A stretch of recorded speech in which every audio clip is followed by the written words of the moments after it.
Plans to allow scientists to create embryos that are part human and part animal are set for approval by the official regulator in Britain. These hybrid embryos are seen by the country's leading scientists as a vital step in the search for cures for diseases such as Parkinson's and Alzheimer's. It's a highly controversial procedure and is banned in some European countries. Our medical correspondent Fergus Walsh has the story. This embryo is part mouse, part cow. In a few months, this Newcastle lab is hoping to create a human-cow hybrid. If that leaves you uneasy, the scientists here understand how you feel. It does seem a little abhorrent from a first analysis, that the fact that we're mixing bits of cow cells with bits of human cells, and people would automatically think, yeah, well, okay. But what you have to understand is that we're actually using very, very little information from the cow in order to do this reprogramming idea. This is highly complex science, the creation of cytoplasmic hybrids, known as cybrid embryos. The starting point is a cow's egg, which is cut open by a laser. The DNA is sucked out. The next step is to take a human cell, perhaps from a patient with Parkinson's disease, and inject it into the egg. Now, this is the crucial point at which an embryo is created, because by using an electric shock, the hybrid embryo starts growing, the cells subdividing. In reality, it's smaller than a pinhead, and when it's just 6 days old, the embryo shell is broken open. Inside are stem cells, the body's master cells. The ultimate aim is to reprogram them into any tissue in the body, for example, nerve cells, heart cells, or brain cells. If it wasn't for the cocktail of pills he takes every few hours, Frank Brooks could barely walk.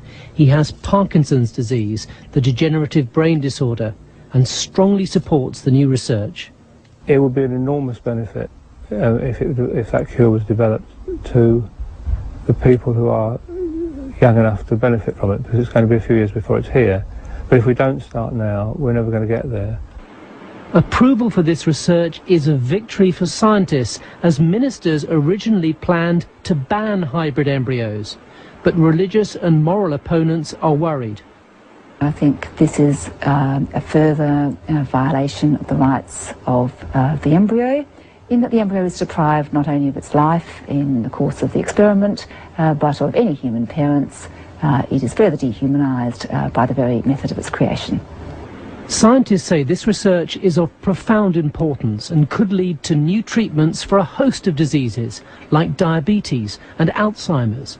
But all this is years away. The science is just beginning. Fergus Walsh, BBC News. And I'll be back to look at how the public might respond to this complicated procedure and the politics of this, talking with a professor of bioethics in just a moment. First, let's go back now to the news that Britain is set to approve plans which will allow scientists to create embryos that are part human and part animal. Joining me here in the studio is Dr. Ruth Faden. She's Professor of Bioethics at Johns Hopkins University. Thanks so much for coming in. We heard there in that report that we ran earlier that a lot of scientists recognise that people are going to be appalled at the very idea of an embryo being created that's part cow, for example, yes, part human. They really will be, won't they? Well, it's hard to say. I think there certainly will be people who will find this disturbing, unnatural, and perhaps unacceptable. The question is, on reflection, as people understand exactly what is done in the science, will they still find it unacceptable? And will they find it unacceptable against the potential gain to science and medical progress that could result? Given the political complications here, difficulties in trying to push ahead with stem cell research, could you ever see a plan like that, which is about to be approved in Britain, it looks like, being approved here in America? It's a very good question. There certainly are teams of scientists in the United States who are keen to do exactly the same work that is being proposed to do in the UK. Frankly, I think the UK is going to set potentially a standard. If this work goes well, in the UK, both from the standpoint of the science and also from the standpoint of societal oversight and response, then I think the answer is yes for the United States.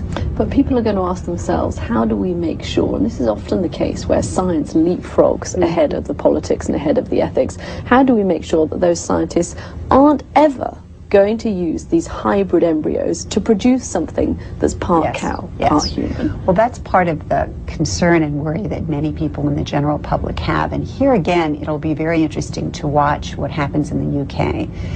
The question is, how well can societies regulate advances in science? The UK is trying to do this in a way that extends the bounds of science while still maintaining a very serious oversight from the standpoint of regulatory authorities and indeed from the standpoint of Parliament. It's an open question how well we can contain technologies. This is a case of a good technology potentially could be misused. Dr. Ruth Fade, thanks very much again. Science and politics, always the two are linked.